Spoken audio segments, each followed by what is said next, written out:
Tiga hati, satu pilihan yang terlambat di sebuah kota kecil yang tenang, hiduplah seorang pemuda bernama Raka.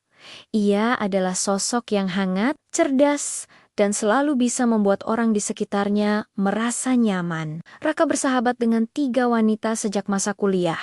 Nadia, Alia, dan Saskia. Mereka berempat tak terpisahkan, seperti empat mata angin yang saling melengkapi arah hidup satu sama lain. Namun seiring berjalannya waktu, sesuatu yang rumit mulai tumbuh di hati Raka Cinta. Nadia adalah pribadi yang lembut dan penuh empati. Ia selalu menjadi tempat Raka mencurahkan isi hati, menjadi pendengar setia di kala dunia terasa berat. Bersamanya, Raka merasa tenang, seperti pulang ke rumah setelah perjalanan panjang. Alia adalah lawan dari Nadia. Ia penuh semangat, spontan, dan berani. Ia selalu mendorong Raka keluar dari zona nyamannya, menunjukkan bahwa hidup bukan hanya tentang kenyamanan, tapi juga tentang tantangan dan petualangan. Bersamanya, Raka merasa hidup lebih berwarna. Saskia, si logis dan dewasa, adalah penyeimbang. Ia tak terlalu ekspresif, tapi perhatiannya nyata dalam tindakan. Ia memahami Raka lebih dari yang lain, bahkan sebelum Raka menyadari perasaannya sendiri. Bersamanya, Raka merasa dimengerti. Hari demi hari, perasaan Raka semakin tak terbendung. Ia mencintai ketiganya dengan cara yang berbeda, namun sama dalam intensitasnya.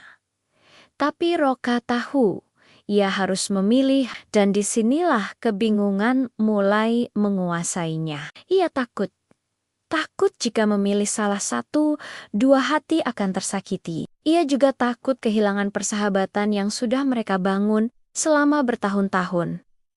Akhirnya, Raka diam. Ia menyembunyikan perasaannya, berharap waktu akan memberinya jawaban. Namun waktu tidak menunggu.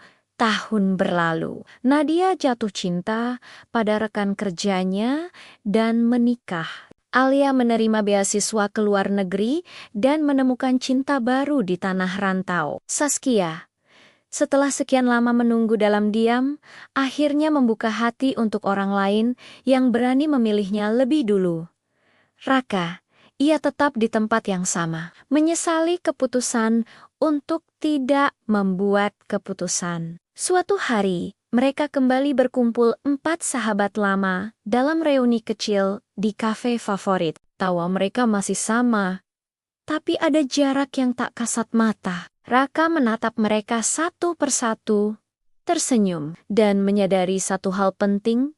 Terkadang, yang paling menyakitkan bukan kehilangan seseorang, tapi kehilangan kesempatan untuk mencintai dengan keberanian. Akhir kisah. Raka tidak mendapatkan siapa-siapa. Bukan karena ia tidak dicintai, tapi karena ia tidak cukup berani untuk mencintai dengan ketegasan. Dan cinta, seperti waktu, tidak bisa menunggu terlalu lama.